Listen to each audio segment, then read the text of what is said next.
Silver Swede 12 here at the local Cabela's. I figured I would come by and check out the ammo situation.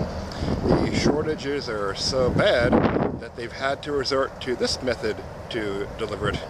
Take a look.